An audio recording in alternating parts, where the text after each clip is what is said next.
Welcome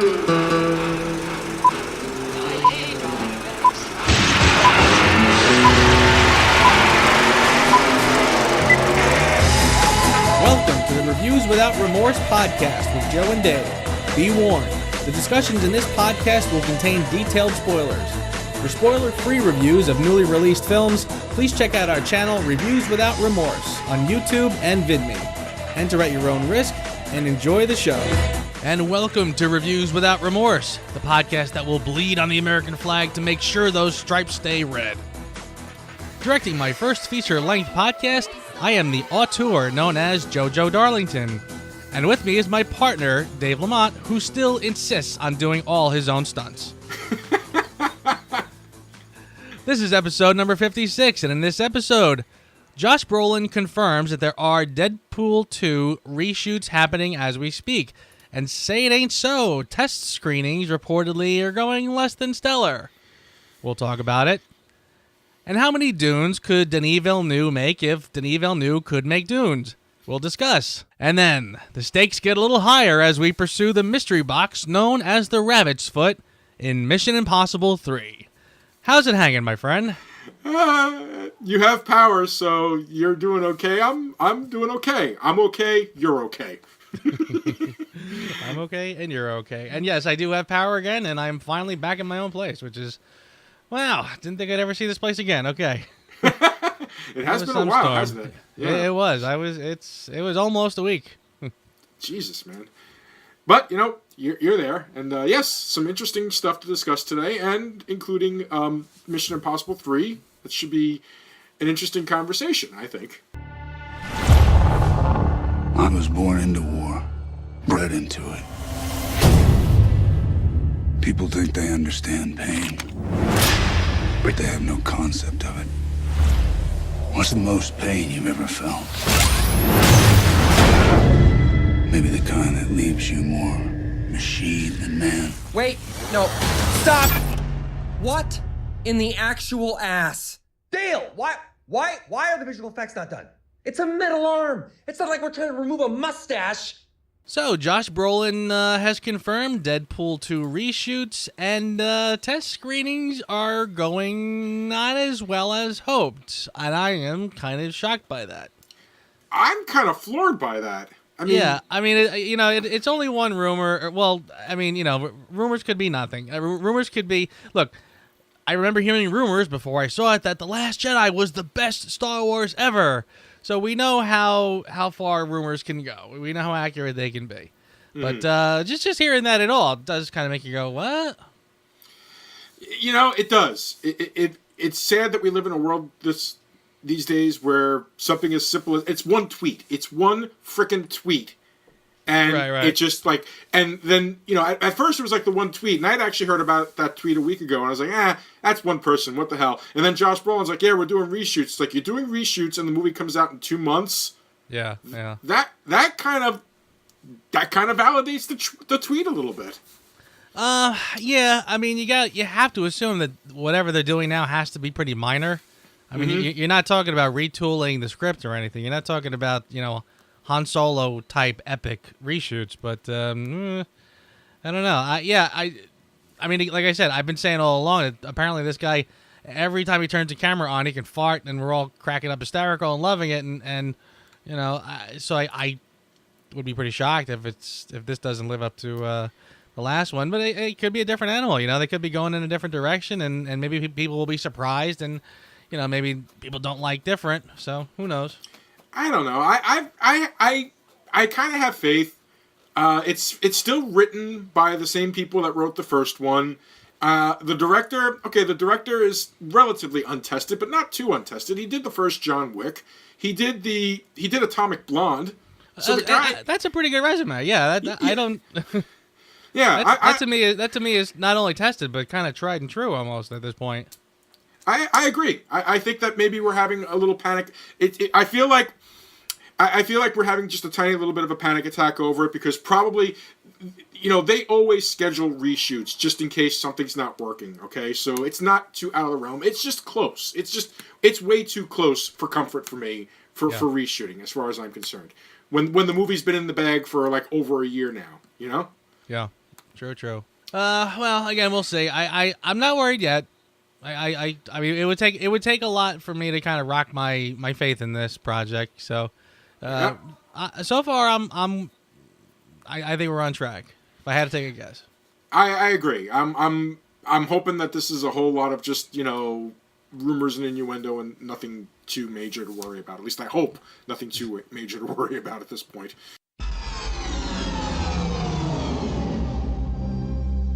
A beginning is a very delicate time. Know then that it is the year 10,191. In this time, the most precious substance in the universe is the spice melange. The spice extends life. The spice exists on only one planet in the entire universe. The planet is Arrakis, also known as Dune. Okay, so Denis Villeneuve is he's heading up the new project Dune, and apparently it may break up into 2 or more different films. What are you hearing on this? Okay, so first of all, I mean, we know Dune from the original David Lynch movie from the 80s with Kyle MacLachlan. Good flick, but skipped a lot of details from the book, and a lot of the purists of the book said, "Oh, it skipped all the important stuff," that type of BS.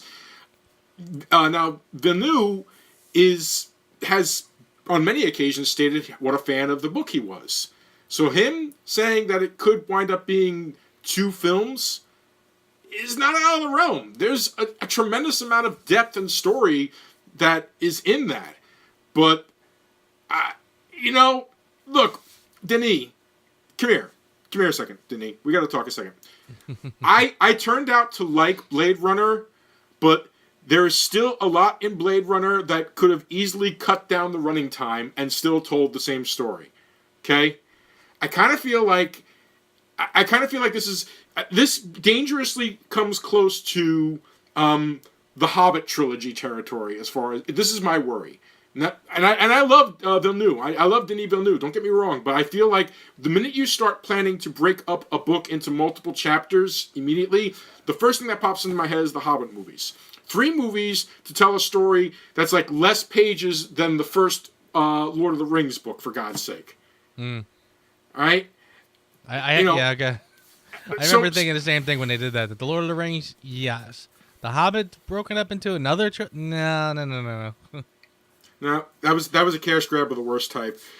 But the thing is, I don't think this is a cash grab. I think this is love. I think this is just he loves this book and he wants to make sure he does justice to the material. And the material is dense. If you've ever read the books, they're dense. There's a lot of complication to them.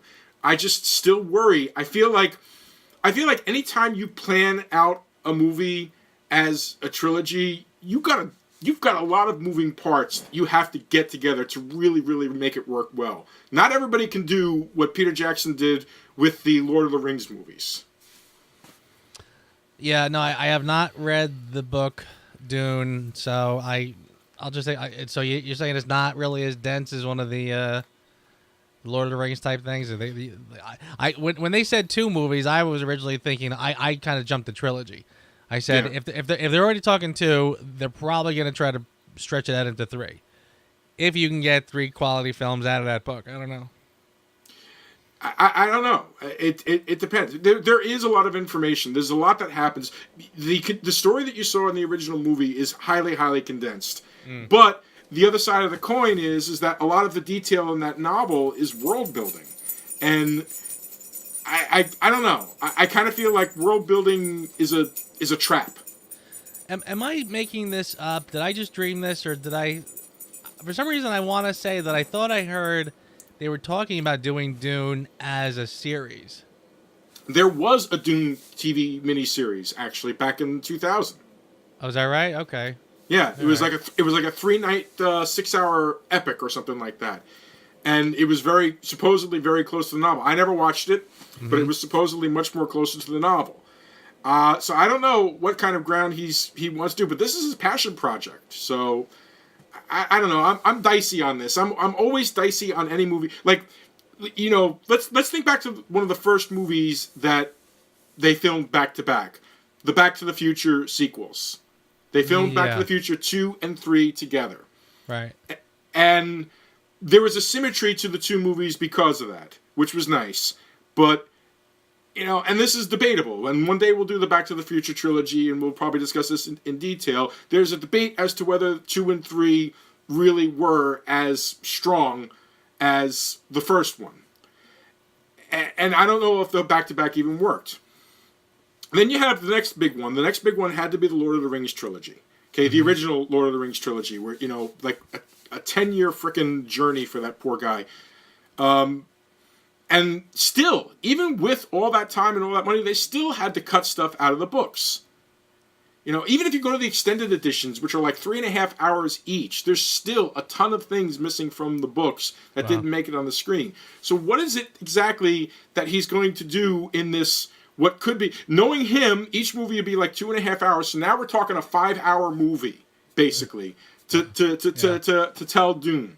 I don't know. I have faith in the guy, I love the guy, but I kind of feel like this is a little bit of hubris. Okay. I'm actually sort of, you know, what comes to mind, frankly, is the most recent It. And I thought, now that was a pretty clever way to break that, because the book is very much broken into two parts. The part with the children, the part with adults. So to do it as a 2-part film series, I think made a lot of sense. I don't know. I think there's something to be said for a series that is self-aware enough to plan itself out to be a series.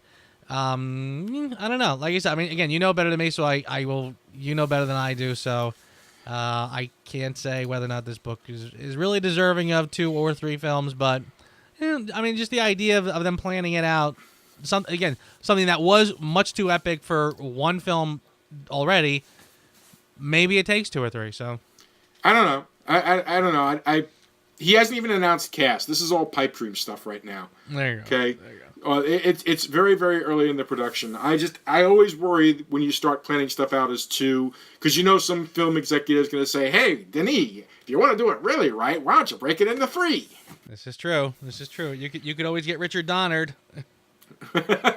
Yeah, well, look at what happened to poor Richard Donner when he tried to do 2 movies back to back. Oh, You know what? There's another example. That's true. The original Superman, the Christopher Reeve, the god among superhero movies, Christopher Reeve's Superman, was originally 2 movies being filmed back to back until Richard Donner got fired, and then they rejiggered it, and you can almost see the difference. So yeah, I don't know, man. This is, you know. I hear ya. Yep. Agent confirmed. Stand by to go live. On my mark. 5. You have a wife, a girlfriend? 4. 3. Whoever she is, I'm gonna find her. 2. I'm gonna hurt her. 1.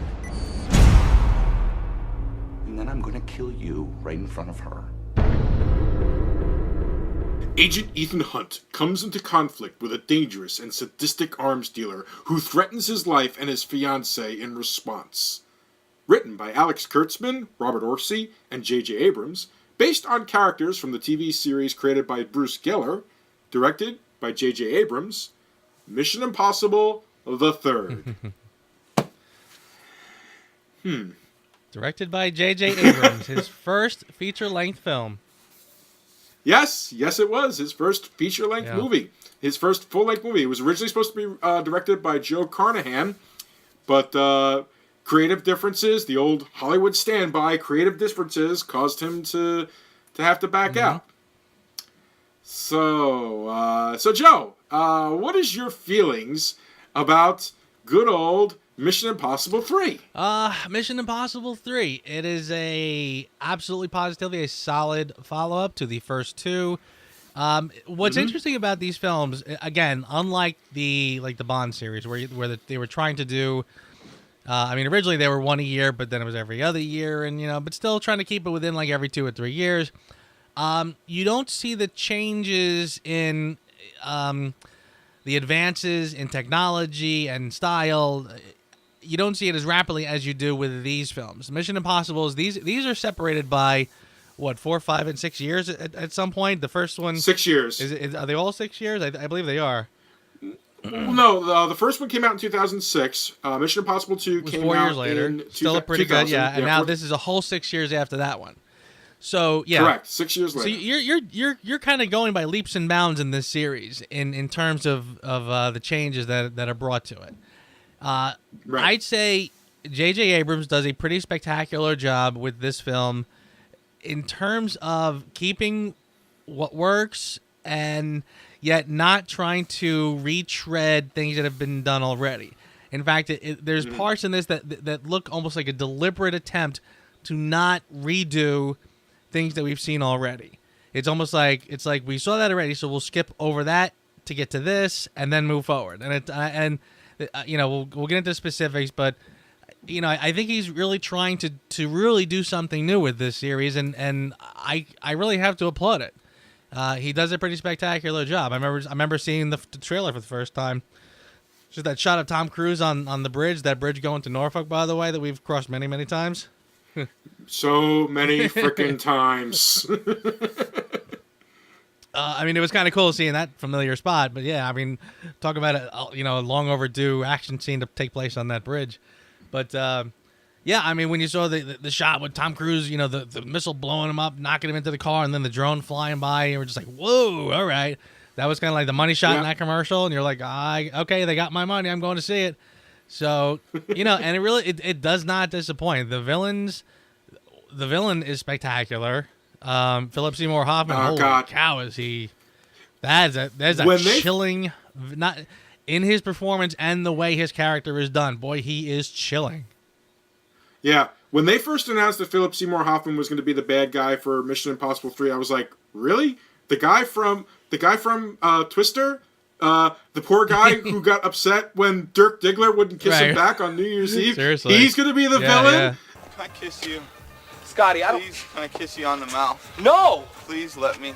Him? and then he comes on and then okay, I'm just going to say it. It's a trope. It's one of the worst tropes on the planet. The whole movie starts in like a middle of something, and then boom, the rest of the movie is a flashback. Uh-huh.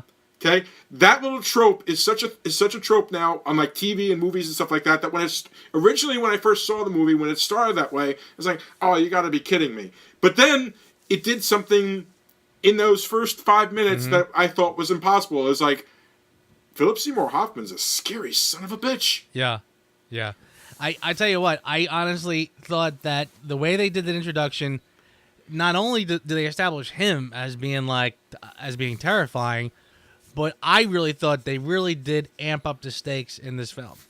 I thought that was a tremendous job in how they did that. You really thought, because not only did you get that scene, but you follow up with the introduction, the first big action scene where they rescue Kerry Russell's character. Right. But she doesn't make it either. So yeah, which was another awesome scene. Right? The whole scene is tremendous. But the fact that she doesn't make it, again, you were really starting to say, okay, you know what? There's some stakes in this film. Like people can die. You can get hurt in this movie. And so I thought that's pretty well done. The plot itself is Hitchcockian in a respect. The MacGuffin is literally a MacGuffin. Yeah. We really don't know what the rabbit's foot is.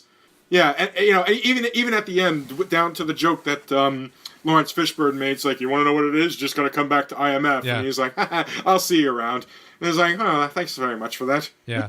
I did think that was a little, seriously, J.J. Abrams with the mystery box. I found that to be a little too cute, borderline on annoying, the idea that they're literally never going to tell you what it is. I almost felt like if this was the first film, you could get away with that. The third one, no. Because we spent the first two films, again, the first one was overly complicated, the second one was very simple, but we knew what we were going after. I kind of felt like that was a bit of a cheap shortcut in this one to say, you know what, it doesn't matter what it is, it's a MacGuffin. you know what? The whole point of the MacGuffin isn't that it's a meaningless thing. In this particular, I get what they were trying to do. The whole point was they were trying to make was that this was supposed to be, the stakes wasn't about whatever the rabbit's foot was. It was supposed to be about Hunt and his his wife. Right. It was supposed to be about the stakes between Julia and Ethan's characters. Sure. So I get that, but still, it kind of feels like because they made such a big deal out of the rabbit's foot, get the rabbit's foot, Yeah. that the non-reveal of it felt more annoying than kind of like, oh, Yeah. I see what you did there. Right, and your point is well taken. That really the goal is his wife. I mean, it's almost like the rabbit's foot is sort of the side door that he gets into the mission, but it ends up being the wife that ends up being the real stakes. Yeah. I'll grant you that. Still, again, by the time they got to the end, they go, "Oh, by the way, what is the rabbit's foot anyway?" I'm kind of like, "Yeah, come on, no." I kind of feel like they could have cut that line. Yeah. I feel like if they had cut that line and just never even mentioned the rabbit's foot for the rest of the movie, I probably wouldn't have been bothered so much about it. That line just kind of felt like the final shove of the dog's face into the poop. Right. You know? Yeah. I mean, I guess it's an acknowledgement that we're not going. We never really did know what it was, and we're not going to, which is fine. Yeah. All right. I don't know. Yeah, that didn't really sit too well.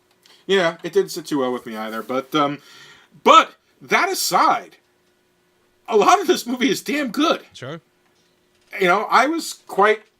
I haven't seen it probably since I first saw it. I don't know why I haven't gone back to watching it again. And as I was watching it, it's like, why haven't I watched this multiple times? This is actually pretty good. It's engaging. The side characters are all interesting, you know, and, you know, not cookie cutter as much as they were. The villain is compelling as hell and scary as frack. They still do the little twist of, you think the person that's pulling the strings in the background is this guy? No, it's actually this guy. You know, they still managed to pull that part off. But, you know, I was entertained. It was a solid movie. Of a solid, and you're right, it is kind of a transition. What is it with J.J. Abrams and transitioning movies? It's like, you know, we're transitioning Star Wars from the old Star Wars that you used to know to this new and improved Star Wars that's in line with 21st century, whatever the hell. And now here he comes to Mission Impossible, and, you know, it's kind of sort of the same thing. It's you know, this is the transition movie. You know, yeah, it has one or two of the... They only use a mask once in the entire movie. Yeah, but boy, do they use it. They talk about the most effective use of the mask ever, I think. I like how, you know, third movies oftentimes I find can be a little, it's almost like you can sense the growing pains when you get to the third one, because they tend to reach back to the first one and the second one and kind of make a, you know, put the pot together and trying to, because again, it's almost like when the second one builds on the first one, it's the first step. You know what I mean? By the time they get to the third one, it's almost like, well, we don't want to make this a sequel to just the last one. We got to remember all of them. And I kind of felt like they do that in this, where they're kind of taking things that we saw in the first two and, you know, bringing it up a notch or whatever. And and I thought the mask part was really good. I mean, I really like the idea of they literally have to build the mask where they are on the fly. The voice thing, I mean, that really was pretty clever. Like I agree. I was just going to agree. I apologize for interrupting your throat. Please continue. I mean, that's it. I just thought that was really cool because, again, you know, like even the second one that I was gushing over, you know, he shows up with a mask of the one bad guy ready to go. You know, that's convenient, and you know they don't really explain how they do that or whatever. Here, in great detail, they explain exactly how they do it, pretty much. And I mean, the part where Ving Rhames is actually helping him put it on, and again, the way they had to have shot that is the eyelids was freaking awesome. Yeah, like right, everything just sort of coming together to the point where you realize that as the way they must have shot that, it had to have started with Tom Cruise with the mask and ended with Philip Seymour Hoffman. And it was just very, very clever how they did that. It was almost perfect. Yeah, that's actually one of my favorite moments where he's standing there and he's looking at Luther, and his eyelids haven't been adjusted yet. Yeah. So they're still kind of like up in his head. So like it's like his inner eyes are still blinking. And like Luther comes over and he moves this thing over the thumbs, and then boom, the eyelids are in place. Yeah, yeah. That was awesome. Right, that right, was yeah. just really, really damn cool. Yeah. I mean, even to the point where like the mouth is sort of moving within the, you know, like, I mean, you can tell like the mouth is not moving yet. Finally, it's moving with his speech. Yeah, I mean that was really great. Very, very, very cleverly done. And in a weird way, it kind of it almost makes the earlier stuff. It's like, oh, okay, so that's how they do that for the early movies. Because in the earlier ones, we just took for granted. Oh, the mask goes on and it works. You know, don't think about it too much, kid. Yeah. And here's, you know, I'll give Abrams this. One of the things about this movie that I really, really enjoyed, I'd say 90% of what I saw technology-wise felt real or felt possible. Yeah, I'll agree with that. I kind of felt similarly. I didn't think. I mean, you know, the action was over the top, but in a good way. But yeah, no, technology-wise, I'm with you. I thought it was all pretty well done. Heck, I even got a kick out of the scene where they're in Shanghai and there's Ethan Hunt and he's drawing up the towers and he's putting up math problems on the side. I thought that was great. Yeah, it's a subtle little thing, like to remind everybody, no, this guy knows his stuff. Yeah, and him sitting there calculating, doing the math of how long the thing would have to be and so on. That was great little touches. I loved. It's the little touches in this movie that actually built it up on a whole and made it come alive in a way that I don't think the previous ones did. The first one was too complicated. The second one was beautiful, but I kind of felt was almost a little too in love with itself. Mm-hmm. And this one just felt grounded. And I'm not even saying it's better than the second one or the first one, but I just watching it again, it filled me with a lot of excitement. And it's like, okay, because when we finished watching the second one, I said to myself, and this series just kept going. And it's like, and I've seen all of them. And maybe I'm just not giving it enough credit. Yeah. Because of the years apart between each movie, I feel like because of that long separation, it's almost like you forget some of the charm that makes these movies last as long as they have. Mm-hmm. And this kind of reminded me of that. It still contained, it's like it found the best elements of the first two and then reinvigorated it in a really appealing way. Yeah, it really. I will absolutely agree with that. I mean, it does take the first two and sort of supercharge it a little bit. Again, and it does have that sort of vibe, like, when you've seen the first two, you still. I think it. The first time you see it, unconsciously, you're probably walking and expecting to get, a kind of a mishmash of the first two. Right. It really is not. The way it starts out by him being engaged to this girl who has no clue what he does, and they're just having like a regular old family party, that feels wildly different. I mean, it's almost to the point where you have this funny vibe. Like, this does not, like, am I watching Jerry Maguire 2? Like, it does not feel at all like a Mission Impossible movie. And even the little touches that I like, by the way, like the part where, he's sort of eavesdropping as the girls are talking, and he's just kind of lip reading, which is again is pretty clever because we need this later to know that he can do this. But I like that he it's like, again, he's still Ethan Hunt. He still do these things, and I thought that was pretty clever. I thought it was very clever, and not to mention the fact that it also was a way of establishing when he asks her the question later, when he calls her for proof of life, and he's like, "What was the name of the lake that we were by?" Right. Yeah. I thought that was a clever way of setting that up. Oh yeah, too. And it also establishes later because when he's captured, the other guy mouths something to him, and he picks up what he says. So yeah, it established two things. Yeah. Yeah, Musgrove's character, Billy Crudup, good old Billy Crudup. Yeah. Terrible name, a heck of an actor. Yeah. All right, so why don't I, now that we've kind of gushed a little bit, let me pick apart a couple things. Okay, let's go for it. You said something before about how the secondary characters all seemed to get a lot to do or something, or they were pretty established. I don't know exactly how you said it, but as you were saying it, I was kind of going, mental note, I disagree with that. I kind of felt like the side characters, and specifically I'm talking about that Maggie Q's character and John Rhys Davies' characters, I kind of felt like they had very little to do. They were just sort of there. they were good. I mean, they were good at what they did, and they were versatile.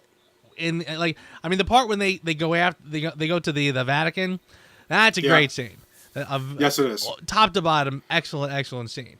In fact, I was watching this saying like, is this the part where they do that stupid fake wall? And luckily it was not, because I kind of hated that in the next one, but that's the next one.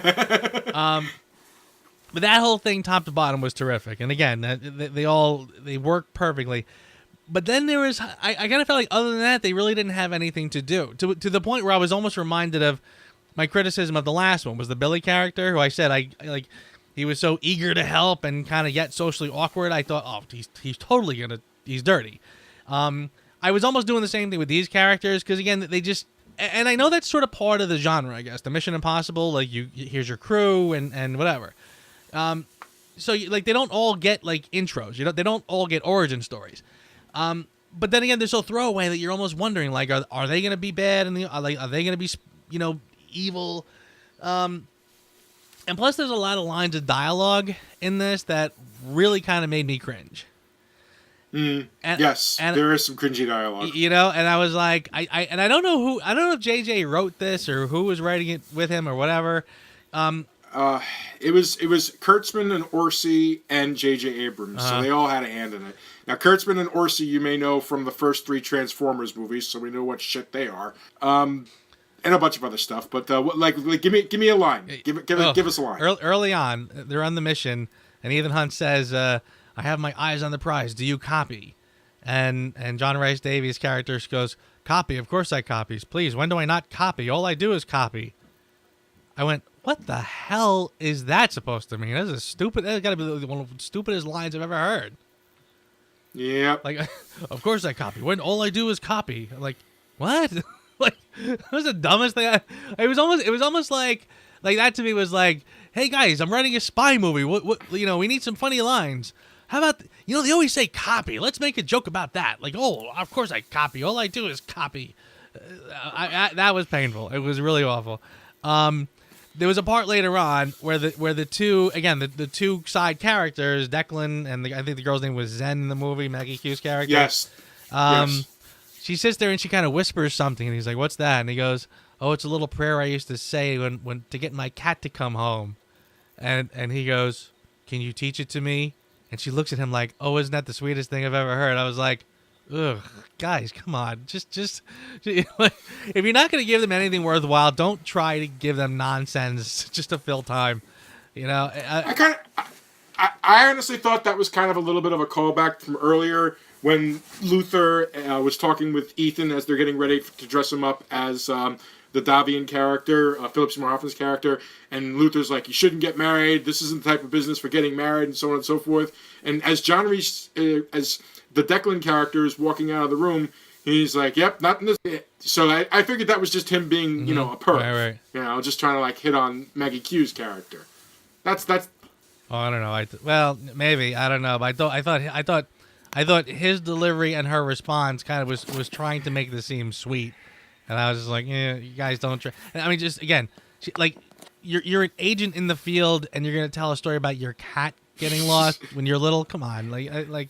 My point was that I liked those characters a hell of a lot more than I liked the Billy character, and I felt that Billy Crudup's character was pretty well fleshed out. That scene where they meet in the 7-Eleven, I thought was nice. It was nice because it established a friendship between the two of them, and since we kind of use this as a benchmark, much better than the friendship between Anakin Skywalker and Obi-Wan Kenobi. That seems to be our benchmark. So on a scale of Anakin Skywalker, Obi-Wan to, I don't know, who should we make? We should come up with a scale. We should have somebody be like the top. Oh, the minute you see them, you know that they're best friends type thing. But it worked. I put them on like an 8 on that scale. I really felt it. I'll tell you this too. And again, this is probably going to sound like a knock, but it's not. When he gets the phone call, when they actually meet in a 7-Eleven, and they're both standing in the 7-Eleven talking, at that point, I'm really saying to myself, so far this movie is very unimpressive. There's really not a lot happening yet, and the fact that, and again, I'd like to see. I'm expecting them to meet someplace exotic. You know, like, okay, I gotta leave the party now. Work calls, and now Ethan Hunt. I gotta get into Ethan Hunt mode, and he just pulls up to 7-Eleven. The dog is in the car. Even, I'm like, wow, there's really nothing really going on yet, huh? So I think, and I think it was probably pretty smart because again, by the time they do get going, and you do get to, I mean, you can even tell. By the way, you know, props to these guys for their color palettes. I mean, J.J. Abrams loves his complementary colors, boy. You know, I don't know if you ever. I mean, when you notice, there's always like when you start to see bright, vivid colors, there's always like if there's blue, there's yellow. If there's purple, there's orange. I mean, they really does. He knows how to offset the color palette to really come up with some good looks. Yeah. But anyway, when they finally go on the mission and they break into the building to rescue her, I mean, the colors just start going wild. So it's like, I mean, that is like the signal. Now we're off and running. You know what I mean? Like, so I thought that was pretty smart, pretty well done. They went from very, very mundane to bam. You know, again, incredible sets, incredible colors, incredible action. You know, I mean, that was pretty smart. Yeah. That entire opening action sequence was top notch. Agreed. And really impressed me, actually. I'd seen Alias, and I know J.J. Abrams had directed a couple of those, and of course I had seen Lost, but I was still impressed by that scene. I thought that, you know, the way they set up the three high caliber machine guns, the way he went through the building. Yeah. I mean, even the little action beat with Kerry Russell's character, where, you know, he's just woken her up, and the guns start flying, and he fires the gun at her, and she catches it out of the air, spins, and starts pulling the trigger. Yeah. I was like, that's nice. Yes. That is really, really nice. Right. And I like that they were not afraid to let Tom Cruise share some spotlight in that scene. They really let her do some great action and really prove that she was very capable. I mean, I thought just the idea that from being completely like out cold, probably drugged and whatever. And then it's like when he's like, all right, you're going to feel this. Boom. And he gives her the adrenaline shot, like right in the heart. And she's, and all of a sudden she kind of snaps to, and she's rocking it all of a sudden. Like that was, I really, really liked that scene. I didn't know if I bought the helicopter ducking and driving through the windmills, but I was willing to at that point suspend that. That was a bit dicey. I remember even when I first saw it that I thought, oh, come on. That's a bit much. Not to mention the fact that even at a slow rate of speed, those things are generating additional force. So, I mean, that completely messes up your entire... Yeah. Right. You know, great to look at. Aerodynamics be damned, I hear you. Yeah, great to look at. And actually, that's one of those scenes... I later come to find out that that's one of those scenes where a lot of that was models as opposed to CGI. They kind of did a combination of the two for that scene, which I believe it impresses the hell. I mean, yeah. I love that. You know me. I don't have a problem with CGI. CGI used during that shot that we were talking about earlier, the shot where he's adjusting the eyebrows and stuff like the eyelids and everything like that. You know that some of that is some CGI trickery, but that's okay because you used it in a subtle way. And I just miss those days. I miss the days of visceral action. Like even on the bridge, on the Chesapeake Bay Bridge. God darn that bridge! But on that bridge, when the explosion happens. Now he's nowhere near the explosion, but the editing is done nice, and having him get wire pulled into the other vehicle just gives it an extra layer of authenticity. And And hey, here's another thing. He was just in an explosion. It hit him. It hit him and disoriented him. And it takes him a good 60 seconds for him to get his shit back together to get that gun together to fight against the drone. Again, love that. Yeah.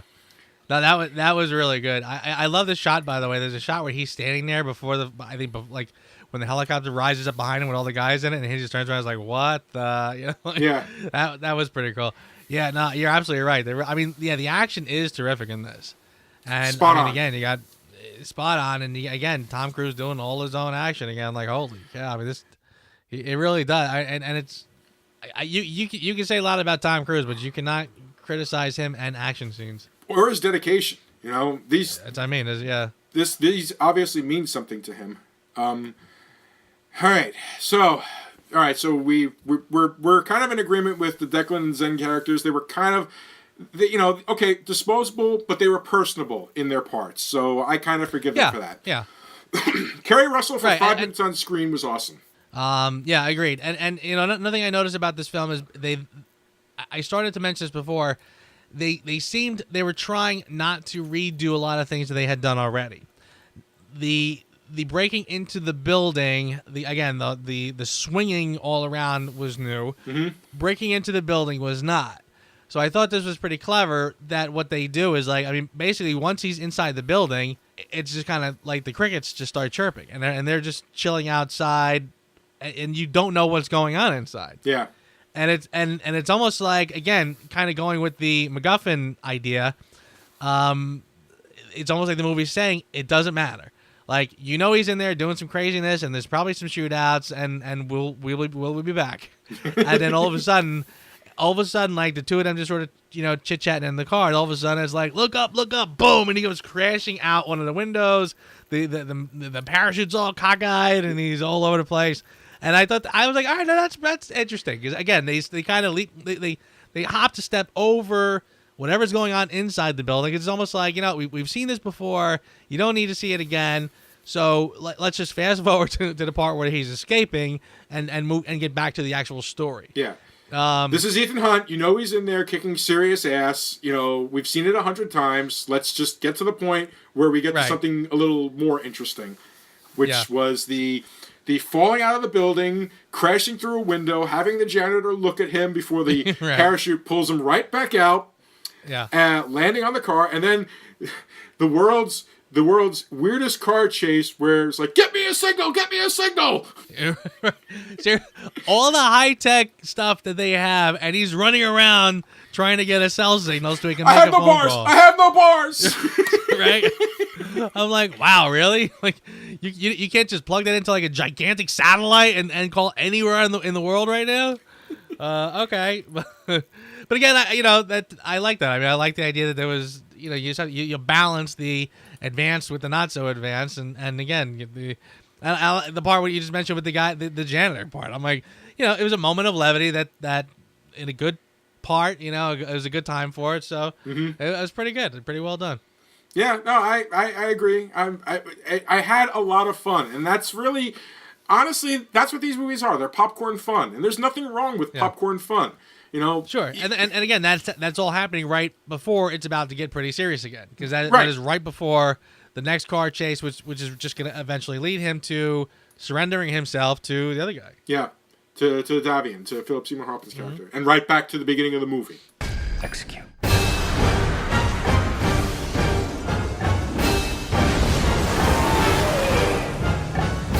Okay, so we've covered all that. This time, the head of IMF has a new boss. This time, it's Lawrence Fishburne. It's like, what big actor can we get to be the IMF boss in this movie? This time, we've got Lawrence Fishburne. So, yay, Lawrence Fishburne. And he does. He does Lawrence Fishburne. Yeah. I mean, I again, he's also saddled with dialogue that I listen to. I go, I literally say, do I like that or do I not like that? Is that good or is that corny? Come on, the minute he said I will bleed on the flag to make sure that it shows red, the first thing I thought it was, not only did Joe like that, but if I was doing the intros this week, I'd make sure to put that in the intros. So when you did, I was over here just kind of giggling my head off. Yeah. I mean, he's got the whole thing. It almost seemed like every time they opened their mouth, he had the comeback ready to go. He's like, and chocolate. It's not fair that chocolate's fattening, but guess what? Or something about it, like it's unacceptable that chocolate makes you fat, but I've eaten my share, and guess what? Right. So I'm like, okay. So I don't know. I mean, he just did seem kind of all over the place, but and it was funny too. And I remember saying to myself, you mentioned last week, it's too bad we didn't see more of Anthony Hopkins, but I guess now we need a new one because we need to decide whether or not we think he's dirty or not. So it wouldn't have worked if the guy was too familiar. I don't know. I think it still could have worked even if he was too familiar. It could have, but Anthony Hopkins to me is, I don't think it would have worked as well with him. because he's kind of too cordial and jolly. You need somebody who's. Oh! I mean, again, they purposely make Fishburne's character so you're not sure if you like him or not. Okay, I could see that, but you know what? Yeah, okay, Anthony Hopkins, Hannibal Lecter, he can't do creepy and scary. Yeah, but you established him already in the second one. You didn't establish him as being creepy. You know what? He seemed pretty reasonable and whatever. So if you all of a sudden tried to jump to is he a bad guy? I don't think it would have worked as well. All right, spoilers for Westworld. Westworld. But it's a different thing. Listen, I'm just busting your chops. I kind of agree with you. I kind of feel like that after the polite tete-a-tete that him and Tom Cruise had in the first one, it would almost be too jarring. I do agree with you there. But I'm just giving. You when they establish Fishburne's character, you need a guy. Again, he's barking at him. So it's like they're leading you down the road so that when you get the idea that he's dirty, oh yeah, I knew I didn't like that guy because you need it to be a twist at the end. You find that he's not. Right. You need the Billy Crudup character to be nice and helpful the whole time, and then you switch. Then he ends up being the jerk. I don't think it works if you. No, I agree. I agree. If they're too nice, it's not really going to work. But okay, so we got that Michelle Monaghan as Julia, who winds up showing up in pretty much the rest of the movies in one form or another. Yes, and again, hats off to J.J. Abrams for I'll say this, strong female leads without punching you in the nuts doing it. I like the idea that Tom. I very much like the scene at the end where she has to knock him out, electrocute him, and I love the way they shoot it. They did that, by the way, when he's got the sticks in his mouth and just like boom, and they practically explode. Yeah. He just bites them and they shatter in his mouth. Yeah. Yeah, awesome. And then she all of a sudden boom is taking out bad guys to the point where he wakes up and he's looking around going, "You did that?" And she's like, "Yeah," and he's like, "Wow." Right. So I thought that was terrific. I thought that was great. And by the way, because like I mentioned at the beginning, they had actual stakes at the beginning. You saw one person get killed. You saw Carrie Russell get killed. By the time I'm 99% sure that Tom Cruise is going to wake up. But the way they do that, like she's kind of doing that in like slow motion. Come on, baby, come on. And the music is already playing. The music is already kind of seeing him out. You know what I mean? The Michael Giacchino piano of doom, I call it. You're right. There you go. And I literally, there was 1% of me that says maybe that's how the movie. I almost. Again, in a lot of these movies, you're just waiting for the happy ending to come along. They genuinely had me guessing at least a little bit that it was genuinely possible that we could have, that the happy ending is that he rescued his wife. Yeah. And she was rescued. She goes back to living a happy life, and he sacrificed himself for her. There was a couple seconds, right? I was genuinely wondering. And I have to give them credit for that. Nice car. Do it.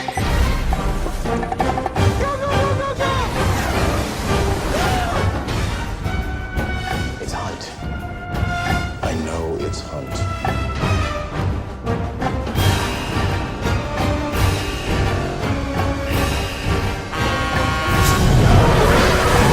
You will never get what you want! You don't think I'll do it? Let's talk scores, my man. Are we talking scores already? We're at the 45-minute mark, dude, and the rest is going to take us a good 15 minutes. Yeah. I'm going to be brutally honest. I kind of was back and forth and not positive what I was going to do with this one. Mm-hmm. But if I gave last week's a 9, just based on personal whatever, I really have to give this one a 9 as well. Because I really did not. Again, I can't find much to. I can't find a lot of flaw in it. I think it's done very well. The action is pretty tremendous. They literally did keep me guessing through a lot of points in this film, which I can't say for a lot of movies, even good movies.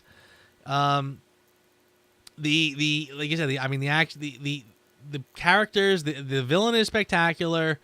The supporting cast is great. Little clunky dialogue here and there, but not, again, if I'm not looking for it, I probably wouldn't even have noticed it or paid too close of attention. Mm-hmm. And again, it was just a solid story that really kept me guessing. So I got to give it a lot of credit. So I'm going to give it a 9. All right. Well, the first, actually, I don't remember the first one's score, if we agreed on that or not. But here it is. I also gave it a 9. I had a hell of a time. There are flaws in this movie. There are absolutely flaws in this movie, but they're like minute. They're really minute, and you find yourself so caught up in the way the movie portrays itself. I mean, for God's sakes, the first 20 minutes is like mostly getting to know these new characters, getting to know his new wife, getting to know this person, all that. That's like the first 20 minutes of the movie. By the 22-minute mark, Kerry Russell's bomb finally explodes, and by that point, you've had like a 5 to 10-minute action sequence. It's a testament to how amazing this movie is that I didn't mind that party scene, and I felt like by the time we got to the action that they had earned it, and that that later on when the stakes were raised with the character of Julia, that I liked this character. I like this character a lot. Is she perfect? Yeah. No, but she was a living, breathing character that I felt for, and him having lost the Kerry Russell character, who was like his little protege, the first person he ever gave approval to go out in the field, for solo missions and stuff like that. And just, I could see the motivations of the characters, of Ethan's character, of Luther's character. All the characters had motivation, and all the motivations made sense. So from a character perspective, they nail that part. The story made sense. Okay, fine. The frickin' rabbit's foot is the MacGuffin to end all MacGuffins. But, it still all made sense. And it was enjoyable. It was action-packed. Even, like you said, that scene at the end where frickin' Ethan Hunt is down for the count. And there's the Julia character with the gun. And she's not elegant with the gun at all. She's not. She's just, just firing, blindly and stuff like that. And then, like, doing, I loved it. I love the way the actress did it, too, because as she's unloading the gun, she tries to unload it. It's like, oh, shoot, and it's upside down, and she puts it in right and gets it back in, and her hands are shaking the entire time.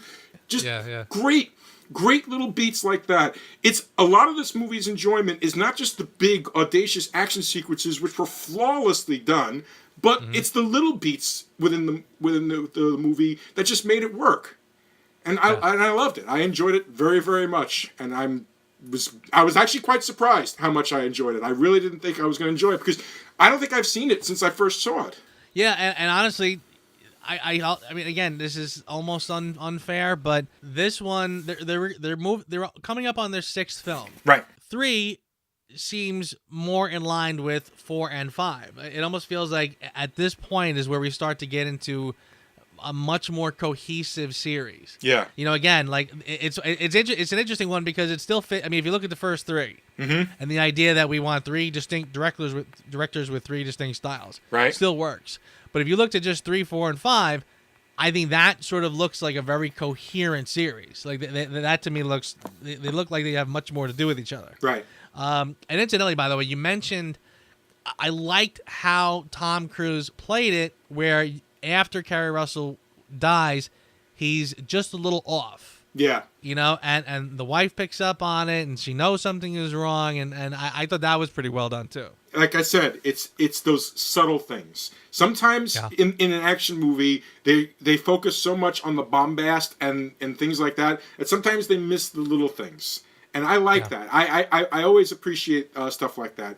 And it improves Cruise as an actor, as far as I'm concerned. His character of Ethan Hunt has gone through quite a bunch of different changes in these first 3 movies. In the first one, he was this smug, arrogant, cocky little guy that in some respects I was like, you know what, could you tone it down a little bit? In the second one, the smugness was a little more, and it came across more as confidence. And even when he wasn't confident, there were still those moments where he's like, I don't know, the tiny little bits of doubt. I feel like this movie humanizes the character of Ethan Hunt in a way that the previous 2 movies had not been able to do. Yeah. And I like that. I like my action heroes to have... Why did we love John McClane? Because he says, yippee-ki-yay, motherfricker? No, because he felt like he felt like if we were in that situation, what would we do? And he was the everyman quality of them. He was charming. He was fun. He was smart. You know, how could you not like the character? This is the first movie where the Ethan Hunt character actually kind of meant something to me. Like the previous one's like just, you know, disposable action hero Tom Cruise. Here was Ethan Hunt, as far as I was concerned. I will agree with that. You know, you were talking before, and I was slow to answer because honestly, I was thinking about what you were saying about how he was in the first two films and how in this one it's a little different. Like, and again, it goes to what we said before about how they raised the stakes in this film by showing him a little more human, you know, living a normal life. It does make you kind of identify with him much better. You know, he's not a typical action hero. You know, he's not infallible, and he wants a life, and he's getting married, and he's got friends, and it's like, wow, he's a regular schmo. Yeah. I mean, seeing him wander into 7-Eleven for ice kind of makes you go, you know, again, it sort of humanized him in a way that I think it really does sort of bring the whole film up a notch. Agreed. And, you know, from this point forward, it's J.J. Abrams' company that has been doing all the Mission Impossible since. Yeah. So, right. You know, this is the turning point for the series. For the better or for the worse, we'll discuss when we get back to the Mission Impossible series later this year. But all told, man, you know, just to sum up the first three, you know what? There are worse trilogies in the world.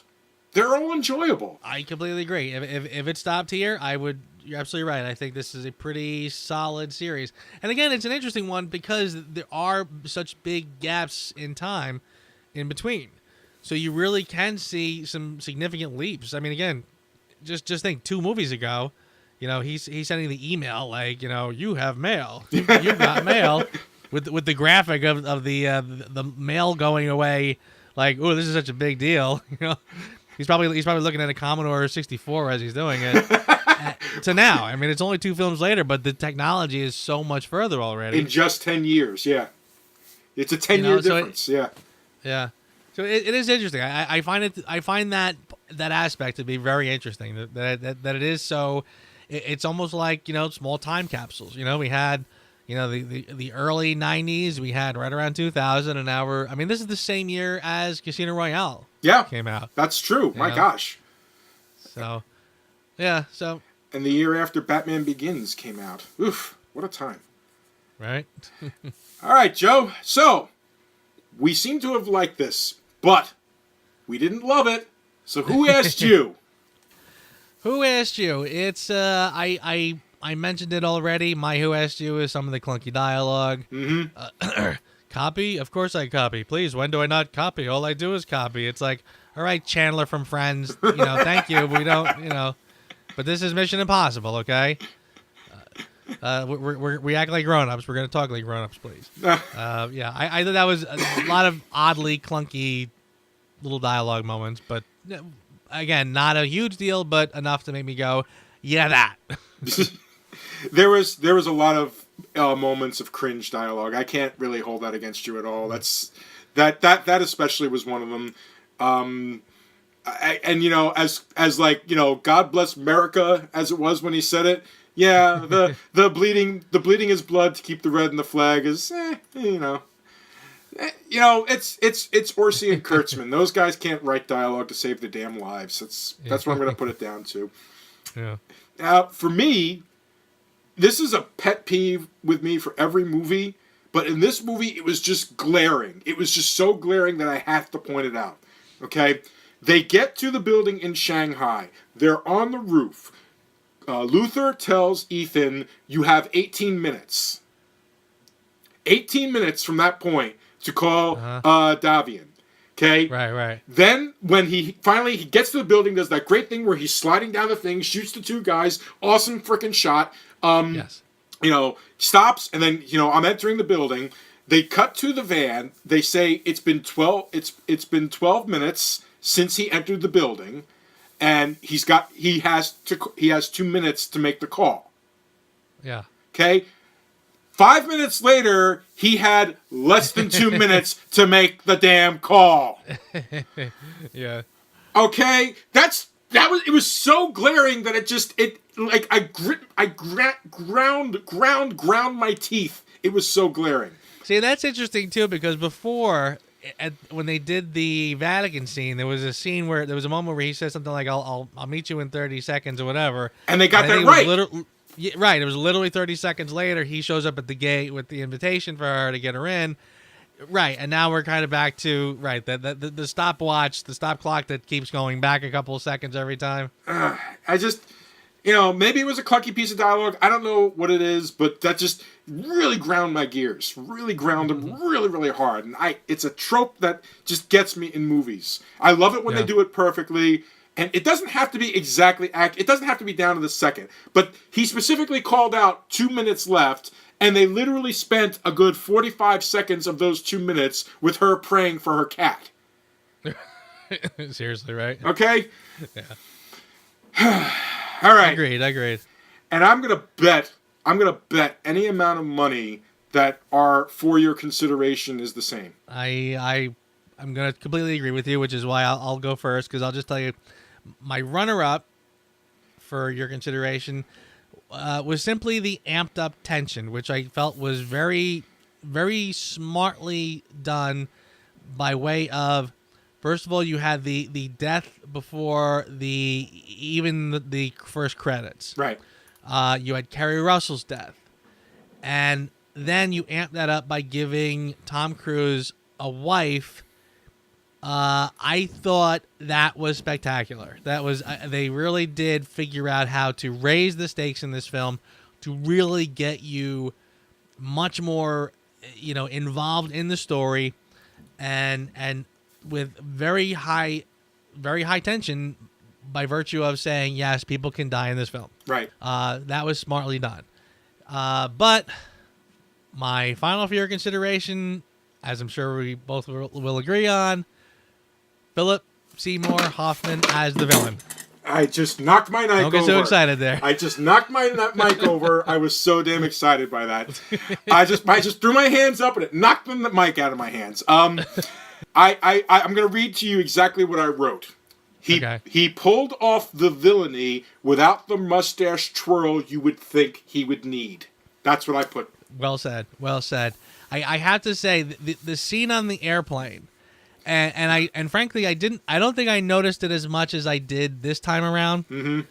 But that scene on the plane, where again Ethan is trying to interrogate him to tell him, where's the rabbit or whatever, he's interrogating him. Right. Philip Seymour Hoffman is just talking shit to him, right? You have a wife, you have a girlfriend, because I'm gonna hurt her, whatever. Till Ethan flips out, right? Hangs him out the bottom. And again, Philip Seymour Hoffman does not say a word. He does not say a word. He doesn't yell. He doesn't scream. I mean, he looks like he's terrified. Yeah. But he doesn't say a thing. And when they pull him back up, right, he says, something or other like, he says something to him and he says, right, Ethan? Yeah. Because everybody's yelling at him, Ethan, stop. Yeah, Ethan, don't stop. do this. Yep. Ethan, this is not you. Ethan, take it easy, whatever. Mm-hmm. And then he gets back up and he says, isn't that right, Ethan, or something or other? And Tom Cruise just looks at him and he's like, wow. He's like, again, here is Tom Cruise trying to interrogate him. Meanwhile, he's the one who just got some information out of the other guy. Yep.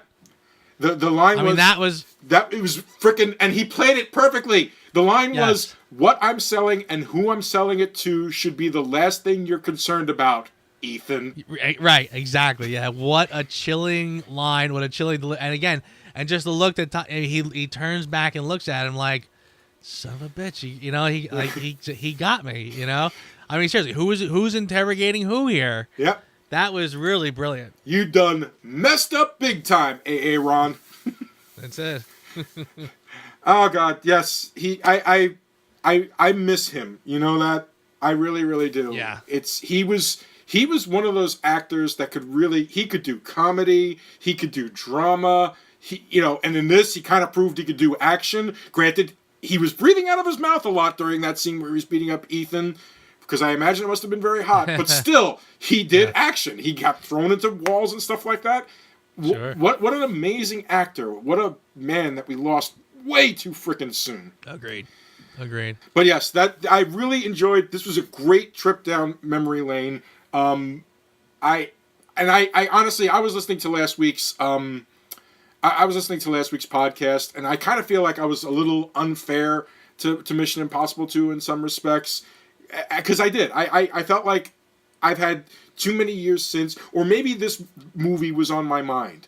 And I just feel like, I feel like the things that Mission Impossible 2 tried to do, I feel like this movie got it right. And I think that's just a personal opinion. Yeah, hey, I'll be honest with you. I thought you actually kind of surprised me a little bit last week with how much you seemed to actually like it, or at least seemed sympathetic, for lack of a better word. Yeah. I was really expecting you to sort of rip this one up because again, a lot of people are not crazy about that one and call it the weakest of the bunch. I find that to be, again, personally, it's unfair because you're ranking it against the more modern Mission Impossible films, which, I mean, again, we're talking right up until today. The next one is coming out shortly. Yeah. But yeah, no, listen, I thought you were very fair, and I thought we, gave it a pretty good representation. I was the gusher, and you were a little more grounded. Well, you know what? I had my gushing with Captain America, so I guess, you're allowed to have a gush. You're allowed to gush. There you go. But, ladies and gentlemen, next week we're going to turn the dials a little bit into an interesting direction, and Joe and I are going to, shall we say, experiment with something a little bit new and a little bit different as we go to the movies to see Tomb Raider. Yeah, Tomb Raider, which am I excited for this one? I'm not sure. I yet. don't think know. you are. And I'll be honest with you, I think I remember, because, ladies and gentlemen, the way that we did this was I did a first pass on the schedule for the year. And I went through the schedule for movies through the entire year and, trying to make sure that we had enough room. And then, line things up, like lining up the Avengers movies before the next Avenger movie. And we kind of had this one spot. And I think I put in Tomb Raider as a joke, and I was really surprised you didn't pull it off the calendar. Listen, when the stuff you put down, I more or less just sort of ran with, because, I figured if it meant enough to you to put it down, you put it down. For a reason, I figured. Mm-hmm. There was one or two that I kind of, made an argument against and said, do we really need that one? One fell in line, it was the same date as another one, so let's switch that one out. But yeah, I mean, if you put it down, for the most part, I try to make it work. Aww. And yeah, this one, I mean, and there's one or two that are on the list that I probably even right now I'm looking at going like, I don't know, okay. This being one of them. I was really kind of amazed that we left this one on the list, but that's okay. You know what? We're gonna give it a try. We're gonna give it a try. The worst thing that'll happen is that it'll be an extremely entertaining episode as the two of us just kind of like, oh my God, what was wrong with us? Did we take too much drugs? We don't take drugs. How could this happen to us? We don't take drugs. Well, I mean, hey, it's, I hesitate to call it a blockbuster, but I mean, I kind of do find it. I mean, it's a follow up to the first two Tomb Raider films with Angelina Jolie, which were pretty successful. This is a reboot. Yeah. I mean, it's in the same vein as that, and I mean, the game is extremely popular. So I mean, and it stars Alicia Vikander, who is she's kind of making a name for herself and is an up and comer, if not an already established. But she won an Oscar. There you go. She won an Oscar, and she was awesome in Ex Machina. So I'm willing to. I don't know. Like I said, I put it on there as a joke, and it's like that. It's like the yeah. I didn't actually expect to get it, but that's okay. That's okay. You know what? we can make this work. There you go. But so there's our early apology tour for next week's movie, ladies and gentlemen. Who knows? We might come back gushing. I don't think we're coming back gushing. Who knows? I mean, who knows? Always the optimist I am. Yes. But thank you, Joe. Thank you so much. Thank you for suggesting that we do the Mission Impossible movies. Very excited, was very happy to do them. And I can't wait to finish them, actually. That's right. We will be back mid-July to finish out the Mission Impossible series after a brief timeout for a lot of summer blockbusters, so we'll be back. Yeah, we still got Ready Player One coming up. I've been hearing that's been getting great reviews already. Infinity Wars Deadpool 2, among others, Ant-Man and the Wasp, Han Solo, which I'm not really looking forward to either, but hey, Yeah. it's gonna be a good summer.